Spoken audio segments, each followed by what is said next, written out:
Nous allons donc dire quelque chose au niveau de ce jour de EBC, leçon 3.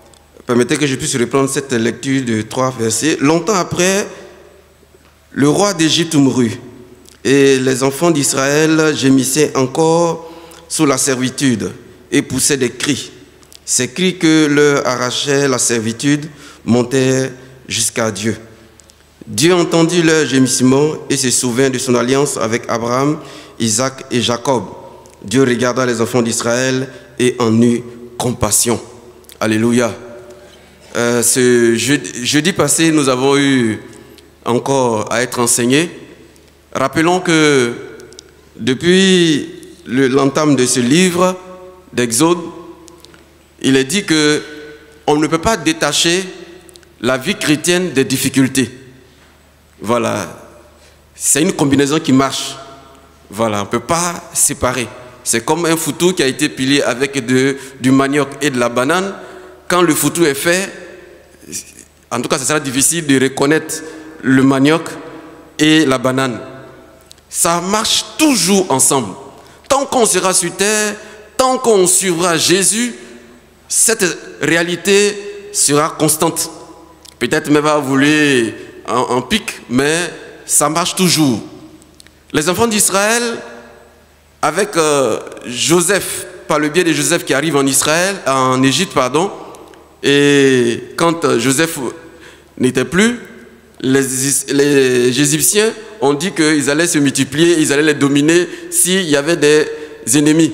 Et le verset 23 plante un décor, un beau décor.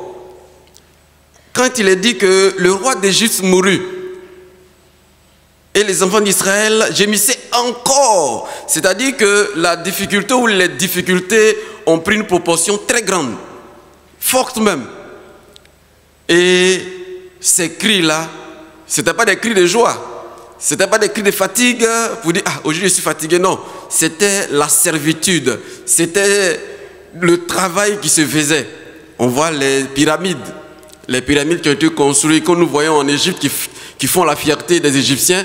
C'était les labeurs des Israélites en son temps. Donc ce sont eux qui l'ont fait. En tant que chrétien, on ne peut pas démarquer cette réalité. C'est pourquoi si quelqu'un te dit arrête de souffrir, non, c'est que lui n'est peut-être arrivé au ciel. Si longtemps qu'on est encore sur terre, cette réalité est évidente. Dieu, vous l'avez déjà dit, il y a eu trois progressions. Les cris par rapport à la servitude. Dieu qui se souvient de son alliance à Abraham, Isaac et Jacob. Et le troisième, c'est la compassion de Dieu. Les cris que les Israélites poussaient, on pourrait dire, ce sont aussi les cris de Bartimée. Il a tellement crié qu'à un moment donné, Jésus s'est arrêté. On peut se dire, mais attends, est-ce que Jésus qui est Dieu ne savait pas que les Israélites souffraient? Et on dit que Dieu se souvint, comme il se souvint aussi de Rachel. Comme il a donné un enfant à Anne. Est-ce qu'il ne savait pas? Dieu a un temps dans lequel il va se manifester. On va dire, prenons encore courage, même si la servitude ou les cris, les difficultés sont là, prenons encore courage parce que le temps où Dieu va agir n'est pas encore arrivé. Comme il a dit à sa mère, Jésus a dit à sa mère, mon temps n'est pas encore arrivé. Donc prenons courage. Rappelons seulement que lorsque Dieu entend ou qui se souvient, toutefois que Dieu ou Jésus dans le Nouveau Testament a eu compassion, il y a toujours eu réaction. Lorsqu'il a dit à cette femme qui a perdu son fils unique, la veuve de Naïm, il a eu compassion. Qu'est-ce qu'il a dit? Ne pleure plus. En fait, il devait faire d'abord revenir l'enfant avant de dire à la femme ne pleure plus. Mais lui, il a donné la conclusion avant de passer à l'action. Toutefois que notre Seigneur se souvient, toutefois que notre Dieu a compassion, il y a réaction. Dieu n'est pas insensible par rapport à ce que nous vivons. ni ignorants par rapport aux réalités par lesquelles nous passons chaque jour, qui nous font gémir, qui nous font perdre le sommeil.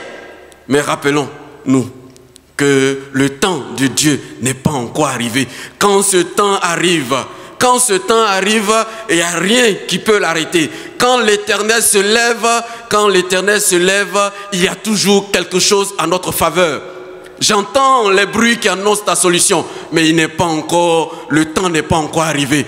Seulement à nous de ne pas nous décourager, à nous de ne pas baisser les bras, à nous de nous remémorer que Dieu a une alliance avec nous. L'enseignant disait, si Jésus a pu donner sa vie à la croix pour nous, est-ce qu'il peut nous laisser comme cela dans les difficultés indéfiniment? Non, il aura un temps. Ce temps n'est pas loin d'arriver. Seulement que tu ne te décourages pas, que tu ne te relâches pas. Parce que quand notre Dieu se souvient, quand notre Dieu a compassion, sa réaction est là. Qu'est-ce que tu voudrais que Dieu fasse? Que Dieu te soutienne. Quelles sont les difficultés par lesquelles tu passes, par lesquelles nous passons? Waouh! Si chacun dit les difficultés par lesquelles il passe, tu vas dire, mais avec tout ça, tu as le sourire, comment tu fais? C'est seulement la grâce du Seigneur sur laquelle nous devons nous appuyer, parce que notre Dieu, il voit, il entend.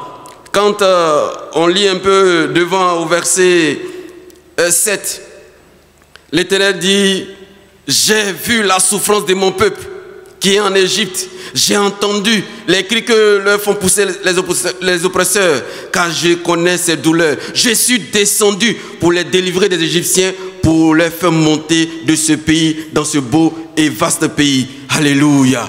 Quand Dieu a entendu qu'il se souvient de son alliance, il descend pour manifester sa puissance. Ta délivrance n'est plus loin. Du moins, notre délivrance n'est plus loin. L'action de Dieu dans notre vie n'est plus loin. Et nous allons dire, quand l'Éternel ramena les captifs de Sion, quand Dieu agit dans ma vie, tu vas avoir l'impression que c'était une mise en scène, que c'était un film. Comment j'ai pu traverser ces situations? Non, c'est Dieu.